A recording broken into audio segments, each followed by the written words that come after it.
Bonjour à tous, Morad El Fassi, donc responsable data chez Getlink depuis peu, donc 7 mois.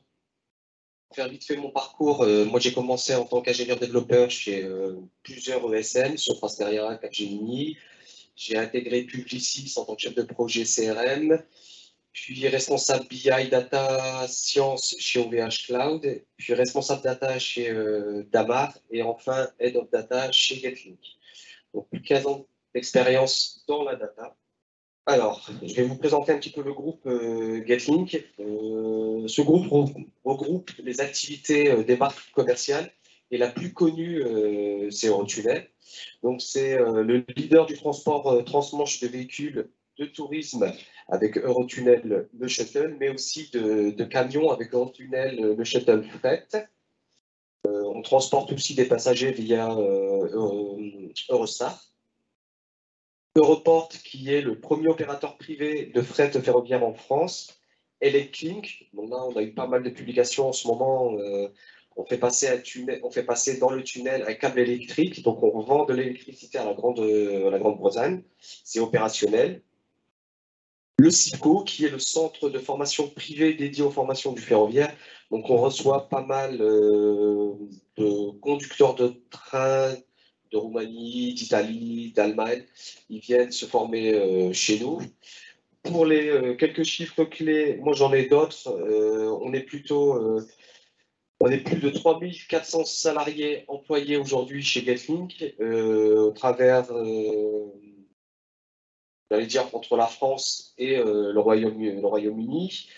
On a un chiffre d'affaires de 774 millions en 2021, impacté par le Covid. Aujourd'hui, Getlink, c'est 94 millions de véhicules de tout type qui ont emprunté le tunnel depuis sa création, donc en 1994. Tous ces chiffres-là, vous pouvez les retrouver sur le site, je ne vais pas tous les faire. Donc, voilà. Moi, j'ai récupéré ce qu'on appelle la BI chez Eurotunnel. Mais aujourd'hui, cette entité va être transformée en data office, donc c'est-à-dire avec des responsabilités plus élargies. Et je suis maintenant au niveau groupe, donc au niveau Getlink. Donc on travaille sur toutes les entités du groupe, Eurotunnel, Europort, Electlink et Cifco. Je ne vais pas vous le cacher, on est beaucoup plus avancé sur Eurotunnel, qui représente le gros du chiffre. Donc, les rôles essentiels, c'est structurer la data, la collecter, la mettre à dispo de tous nos métiers. Donc, le rôle principal, c'est de la certifier, de la qualifier et de la rendre disponible. Donc, notre stratégie est basée sur de la data as a service. Donc, on fournit la data comme un service. Donc, on est fournisseur de services vis-à-vis de nos métiers. Donc, on a un devoir comment dirais-je, d'être plutôt client-centrique et de se concentrer sur ce que veulent les clients et pas ce que nous, on veut en termes de techno. On pourrait s'amuser à mettre du looker, à mettre plein de choses super géniales, mais l'important chez Getlink, c'est vraiment le client et lui dire, ben voilà, aujourd'hui, on va te fournir, ben on a vu des API, on va te fournir des API sur étagère. Donc, on a déjà des API en stock. Tu veux l'API client, ben tu viens de servir chez nous, tu as une API dispo. Tu veux un dataset, le dataset finance, ben il est dispo, tu te connectes à Snowflake. Plusieurs manières de récupérer la donnée. Soit tu es SQL sensitive, tu arrives à faire du SQL, donc on te donne un accès. Soit on fait du share data, donc une sorte de marketplace où tu viens te connecter et tu vois ton dataset. On a de l'API et on est en train de mettre aussi en place un ESB où on va venir s'abonner à une queue pour récupérer de l'information. Donc c'est vraiment une organisation orienté data. Donc, on est là pour identifier et comprendre nos utilisateurs. Donc, la data pour la data, ça n'a pas d'intérêt. Le vrai intérêt, c'est de répondre à un use case client. Quelle est l'utilisation de notre client de la data qu'on va lui mettre à disposition?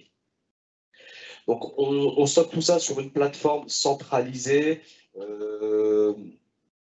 cloud aujourd'hui, pour vous le cacher. Donc, on est parti on a fait le choix d'aller sur du Snowflake, native cloud, haute performance, haute disponibilité.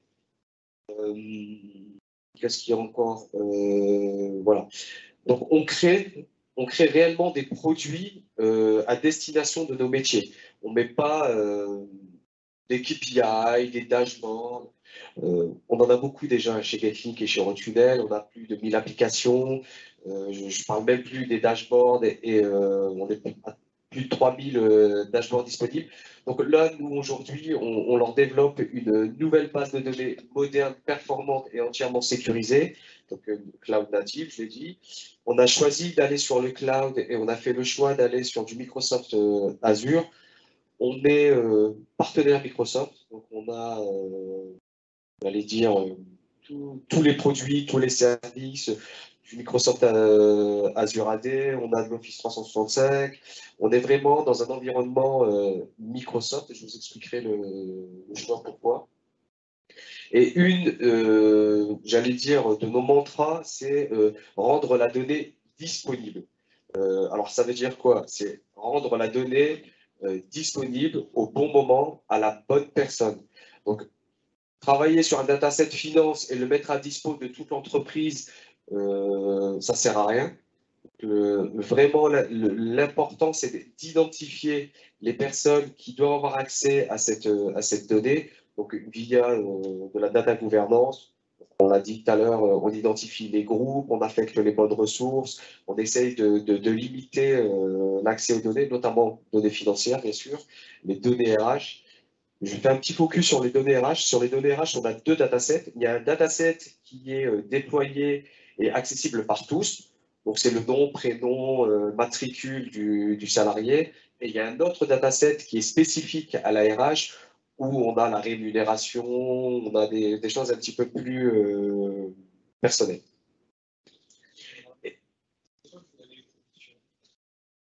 Les données de production, on a pas mal, on a du SQL Server, on a de l'Oracle, on a du SAP, on a du Salesforce, multisource effectivement aujourd'hui. On a même du fichier Excel.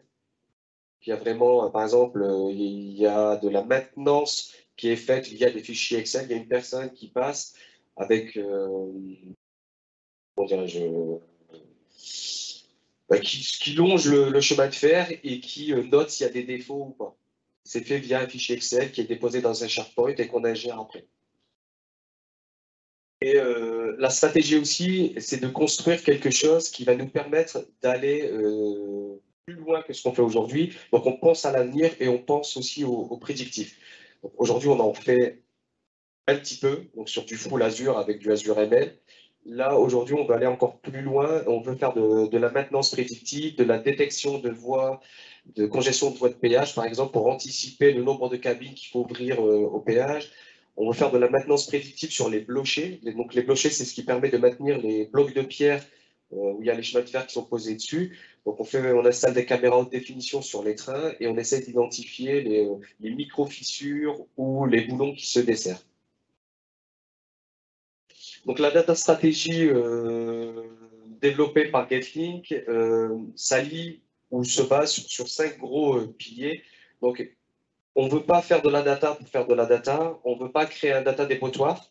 Donc ce qui a pu se faire à l'époque sur Hadoop, on récupère tout, on dépose des gros fichiers, on sait plus ce qu'il y en a partout. Donc j'ai connu l'époque, on appelait ça un data dépotoir. Donc toute la donnée était déposée à un seul endroit, mais on ne savait plus ce qu'il y avait dedans. Donc aujourd'hui, on identifie les use cases et on n'expose que les données et on va chercher que les données dont on a besoin pour répondre aux use cases.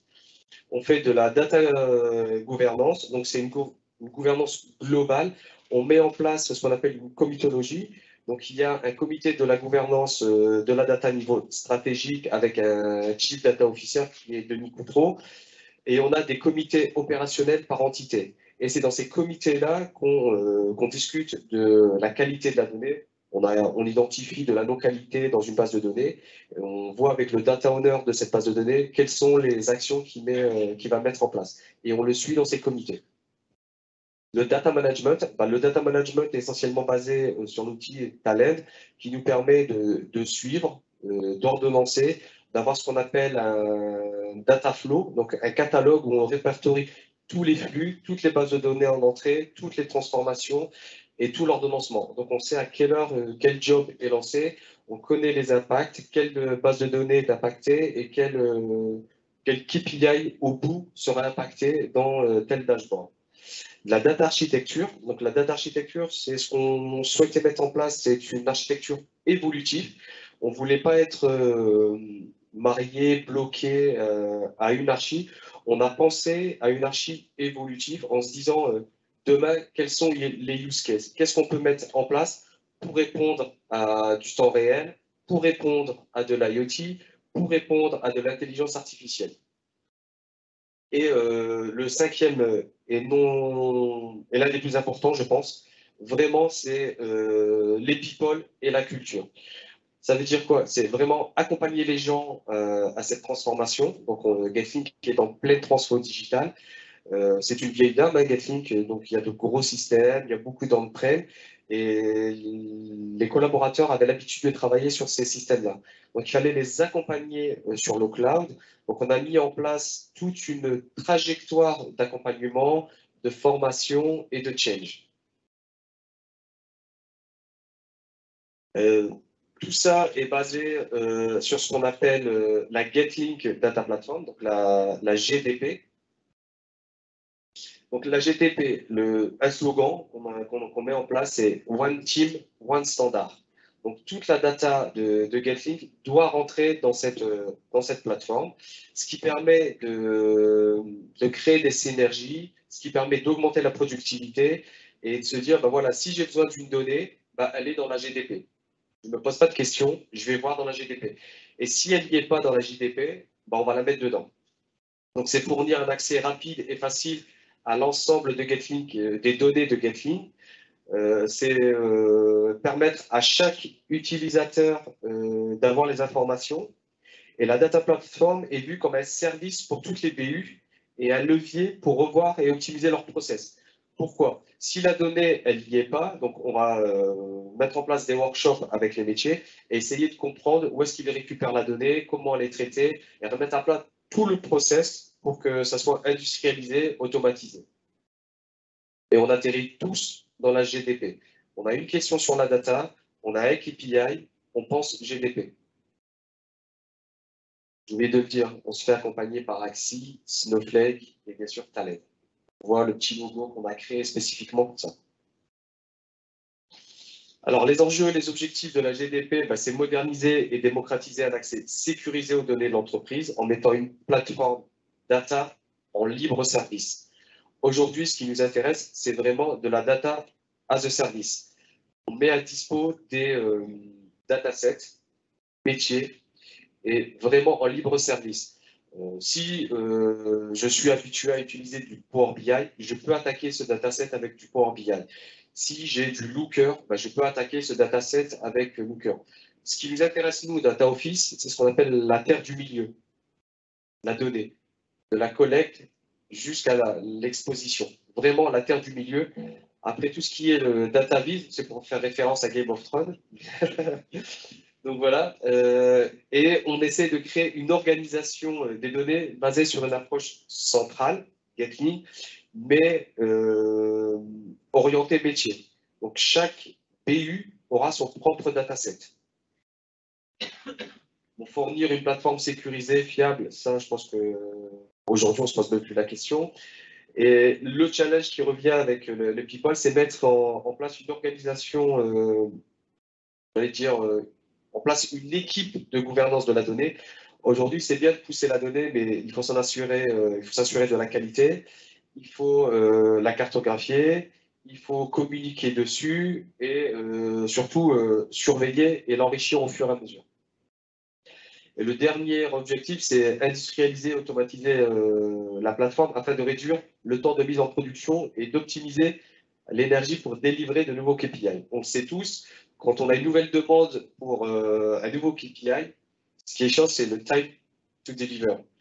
Ce qui se passe, c'est qu'aujourd'hui, il faut faire un workshop, il faut identifier la source, il faut aller la chercher, il faut l'agréger, la collecter, la stocker. Mais si aujourd'hui, on a tout dans notre dataware, tout ce temps-là, il est gagné. On a juste à construire et à mettre à dispo le dataset et dire au métier, tu as ton dataset, tu peux construire ton KPI, tu as les données, tu peux le faire. En fait, c'est remettre un peu le pouvoir aux mains des métiers et leur dire, bah, nous, on vous met la donnée, on vous la certifie, on vous la qualifie, elle est dispo, vous pouvez créer les KPI. Je vous le fais vite fait, c'est une architecture applicative. Je ne vous ai pas mis toutes les data sources, mais elles sont multiples. Donc là, du SQL Server, de l'Oracle, du Salesforce, on a du SAP, du BW, elles sont multiples. Et qu'est-ce qui permet d'ingérer toutes ces sources? C'est Talend. Donc, il les ingère, mais aussi il l'orchestre. Donc, c'est ce que je vous disais tout à l'heure, on a un Dataflow qui nous permet de suivre tous les ordonnancements et tous les flux qui sont lancés. On store dans un data lake. Pourquoi on store? Demain, il y aura en dessous ce qu'on appelle un data lab pour les data scientists. Et les data scientists, ils ont besoin du grain le plus fin, donc du 1 pour 1, toute la donnée. Donc ils auront accès à ce blob storage. On ne sait pas encore, hein, on va mettre du data IQ, du data Ribbon ou du Azure Machine Learning. Une fois qu'on a storé dans le data lake, on vient pousser dans Snowflake. Ce que disait tout à l'heure Tony, on vient nettoyer, agréger, créer des datasets dans Snowflake.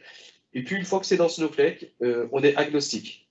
Franchement, on peut venir attaquer Snowflake avec du Alteryx, du Power BI ou du Qlik. Demain, pourquoi pas du Tableau, demain, pourquoi pas du Looker. Et j'insiste, hein, la bataille, elle se fait vraiment sur la terre du milieu. Celui qui contrôle la terre du milieu contrôle la data. Et on a les outils de data science. Aujourd'hui, on a un use case qui est en cours. C'est la congestion des voies de péage. C'est compter le nombre de véhicules qui arrivent à l'entrée d'Eurotunnel pour prévoir le nombre de personnes qu'on va mettre dans les cabines pour checker les billets. Et les API, on a vu ça avec Tony. Et en dessous, c'est toute la couche de monitoring, de supervision, d'alerting. Donc là, ça nous permet de recevoir des alertes quand il y a des flux qui ne tournent pas ou quand il y a de l'espace dans le data lake. Voilà. L'architecture technique, elle est très, très, très basique, très simple, très évolutive. Aujourd'hui, on a essentiellement du batch. Donc, ce que disait Tony, on vient dire il tourne tous les 5 minutes, toutes les heures, toutes les nuits. C'est vraiment du batch. Donc, on récupère nos données, on les met dans ce qu'on appelle nous le bronze. Donc, c'est notre store. On vient storer toutes les datas dedans. Et toutes les petites flèches rouges, c'est du talent.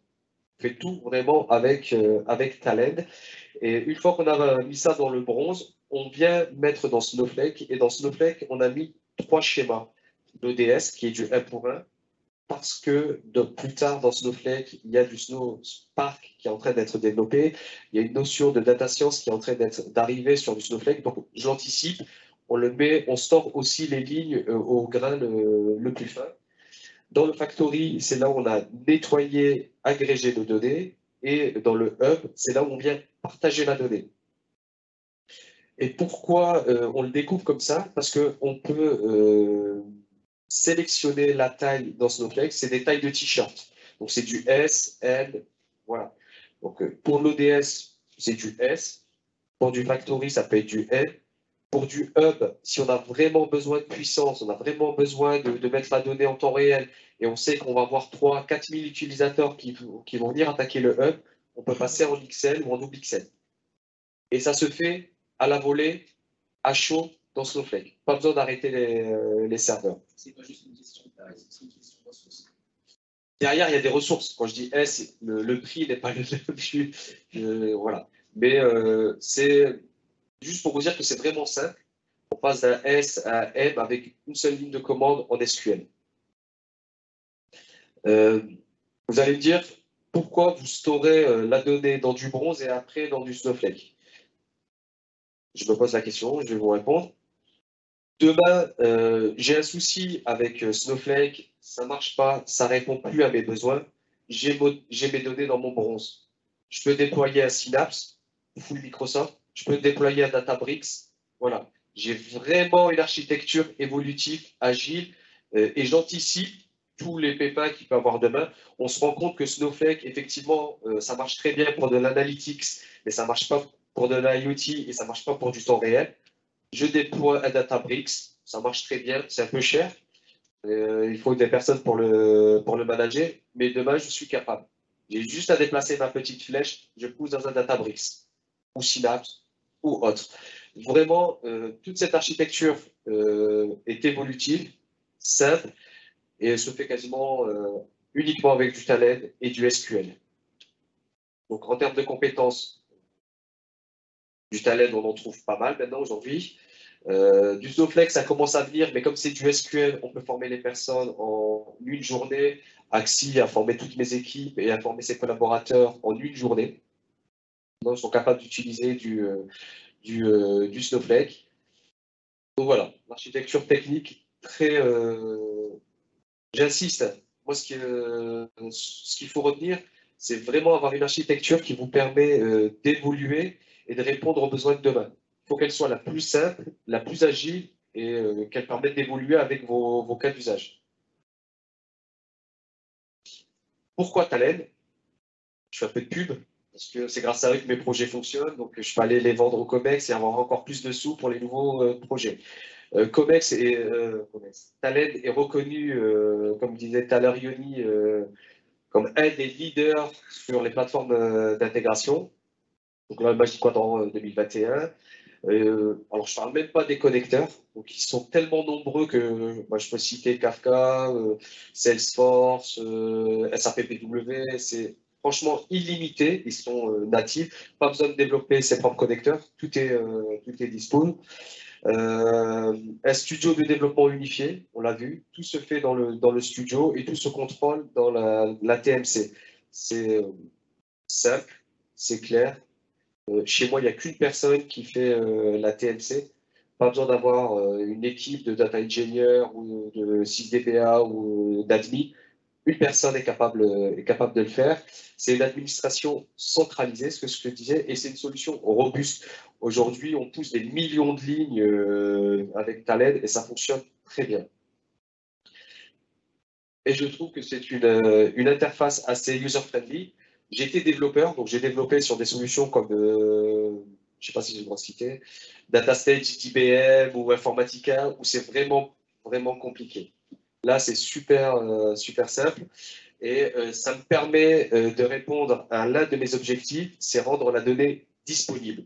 Et, avec la flexibilité de Talend, donc je peux créer des API, donc les partager avec mes fournisseurs ou un tiers, les partager avec mes clients, les transporteurs, pour qu'ils voient où est leur camion, quel est leur temps d'attente, est-ce qu'ils sont bien arrivés au péage, ou est-ce qu'ils sont en train de monter dans le train.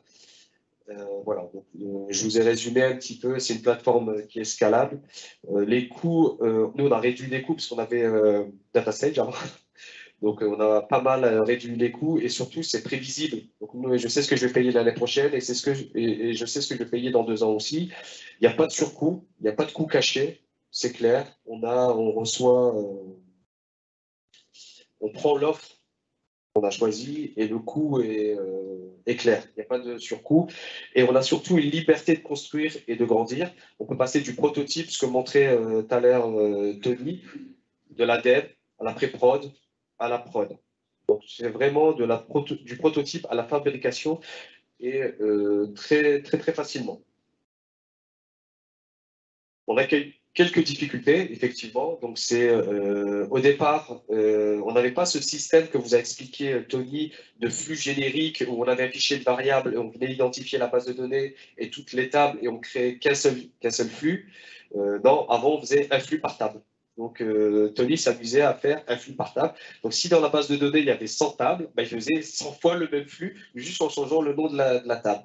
Et ça crée des problèmes en termes d'ordonnancement parce qu'il faut lancer des 100 jobs. Alors que là, on n'en lance plus qu'un. Donc là, le problème a été résolu grâce à la création de flux génériques et ça nous a permis d'optimiser le time to market. Donc, le time to market, nous, c'est le time to deliver. On a des problèmes récurrents de la donnée, donc ce qui est bien avec le score SPAN, c'est le Trust Score. Donc tout de suite, on voit si telle colonne est correctement renseignée, si les emails sont correctement renseignés, donc c'est quelque chose, arrobase, quelque chose, point quelque chose. Donc il y a toutes des règles de contrôle et on le voit si la colonne est trustée à 80% ou 100%, on le voit tout de suite, c'est en vert. Et aussi, on a eu une adoption de mes équipes assez rapidement, en fait. Donc, il y avait des personnes qui ne développaient pas avec du talent et qui ont pris l'outil en main très rapidement. Next step, comme vous avez pu voir sur le schéma d'architecture, on n'est qu'en mode batch aujourd'hui. Demain, l'enjeu est de mettre à disposition la data en temps réel. Donc, je vous ai dit, à consulter les données de nos capteurs IoT. On a installé des capteurs dans les trains, donc pour faire de la géolocalisation, pour récupérer de la température, pour récupérer de la vitesse. Aujourd'hui, on travaille dessus, donc c'est aller consommer un Kafka qui nous met environ 8 millions d'events par jour. Donc ça, c'est le next step. Donc c'est pour ça que c'est important, Ioni, pour moi. On peut aussi planifier des travaux en mode automatique afin de prendre des bonnes décisions au bon moment. Le but ultime de ce qu'on fait, c'est prendre des bonnes décisions au bon moment. Le deuxième gros challenge, c'est la self-data. Donc effectivement, aujourd'hui, on a commencé à mettre des datasets à disposition, finance, Herméo. Le but est d'accélérer l'ouverture à la donnée, donc en accélérant l'ouverture à ces datasets. Et aussi former les key users. Donc c'est quoi les key users? C'est que dans chaque BU, on a identifié une personne qui a une certaine appétence pour la data. Donc on va les former, les accompagner pour qu'ils puissent être aussi prescripteurs et évangéliser autour d'elle. Et le dernier pilier, qui est la data monétisation, ce qui nous permet de monétiser et de donner de la valeur à nos données, donc via une marketplace ou des data brokers. Donc aujourd'hui, on travaille essentiellement avec Snowflake. On pourrait mettre à disposition un dataset dans la marketplace de Snowflake sur la durée de vie des essieux des trains roulants pour la SNCF, la RATP ou la SNCF belge. Il y a plein de données qu'on pourrait vendre. Là, je vous explique, je vous ai juste mis le plan de communication. Très important pour moi, c'est accompagner les people. Donc là, on essaye de développer une culture de la data chez Gately. On a un directeur général, Yann Le Riche, qui est data driven, qui ne parle que data, c'est quoi son expression? No blabla, speak with data. Donc, quand tu arrives dans le bureau du DG et qu'il te dit ça, tu as intérêt à avoir toutes les données à dispo, à lui sortir la bonne data. Donc, par exemple, c'est quel est le trafic aujourd'hui, combien on a eu de passagers, quel est le temps de parcours, est-ce qu'on a eu des incidents, est-ce que tout le monde est monté dans le train à l'heure, parce qu'on a une promesse, c'est la traversée en 35 minutes. Donc, effectivement, on a des points de collecte de la donnée à l'entrée d'Eurotunnel, au péage, au check-in, à la border, à la PAF française et UK. Donc, on a vraiment des points de contrôle et on essaye de garantir cette promesse. On met des plans de communication, on met des outils et des procédures en place. Donc, avec nos métiers, on essaie de travailler sur des briefs, des modèles qu'on appelle ça, de spécification, puisque aujourd'hui, c'est pas très clair. Donc là, on travaille sur ça. On met en place des déjeuners de la data, des webinars de la data, où on fait intervenir Axi, Talend chez nous pour expliquer en interne l'importance de ces outils et de la data. On met en place une newsletter de la data sur, par exemple, la première newsletter, c'est qu'est-ce que la GDP? Pourquoi la GDP? Voilà, bah, vous voyez un petit peu ici la newsletter. Donc, on explique pourquoi on fait ça, pourquoi on la met en place et pourquoi c'est nécessaire de se transformer. On essaye aussi d'organiser des conventions avec les écoles. pour identifier les talents, parce qu'on a besoin de talents, on a besoin de personnes qui aiment travailler dans la data. Donc, on organise des entretiens, je participe à des forums universitaires. Et aussi, on souhaite mettre en place des events, des data challenges, des Kaggle, être présent sur le salon du Big Data. Mais aussi, toute la culturation passe par des trainings, donc l'apprentissage automatique, la reconnaissance d'image et l'open data. Donc, on veut aussi créer un site sur lequel certaines données d'Eurotunnel seraient à dispo. À l'image de la SNCF, je ne sais pas si vous connaissez, la SNCF-API.com, ils ont un portail où on peut télécharger le nombre de trafic, les horaires des trains, tout ça. Donc sur Gatlink, on essaie de mettre ça en place. Et le data management aussi, c'est des formations, qu'on appelle ça, aux fondamentaux de la gestion de données appliquées à Eurotunnel. C'est quand même un métier un peu spécifique. Donc on a de l'industriel, on a du commercial, on a de la CRM, de la connaissance client. Franchement, on touche à pas mal de choses, de la finance, de la RH, du fret, du commercial. Donc il faut vraiment que les gens soient formés et accompagnés. Je vous remercie.